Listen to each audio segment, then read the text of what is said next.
FM mode.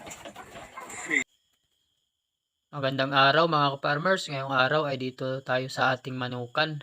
Naglakad na tayo dyan.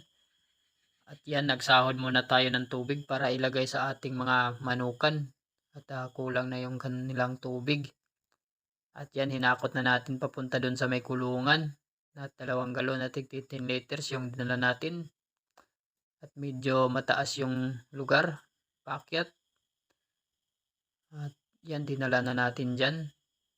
Pagkatapos nating nadala ay bumaba ulit ako para kunin yung mga natira pang galon. Yan, sinabayan na natin ng jogging. Pagkatapos ay dito na tayo sa ating manukan at tinignan natin yung kanilang mga kulungan. At yan, may mga itlog na mga ka-farmers. At medyo marami na yung kanilang itlog ngayong araw. Yan, tinignan natin. Bawat layer ay marami-rami na mga ka-farmers. Pagkatapos ay pinaandar muna natin yung kanilang sound. So kailangan pala yung mga manok natin ay meron silang music para hindi sila ma-stress at makabisado nila yung tunog ka-farmers. Makabisado nila yung ingay. At dito tayo sa kabila. Tinignan natin yung mga itlog din nila, no? At ayan. Medyo marami to sa kabila. Marami yung bigay na itlog nila ngayong araw mga ka-farmers. Yan yung ating mga manok at gutom na sila. Wala pa silang kain. Binigyan sila kaninang alas 6 ng umaga. At ngayon namang hapon ay mga 4:30 tayo nagbibigay ng kanilang pagkain.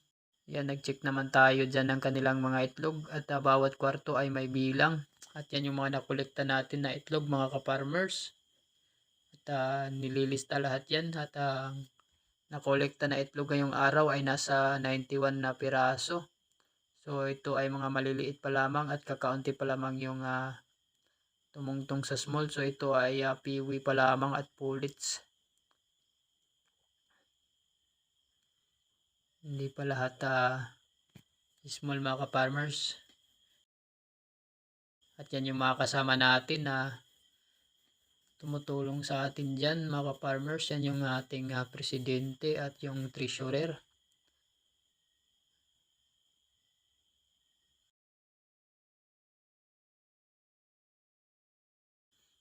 At dito ay umuwi na nga ako mga ka-farmers. So maraming salamat sa panonood. Yun lang. Peace out.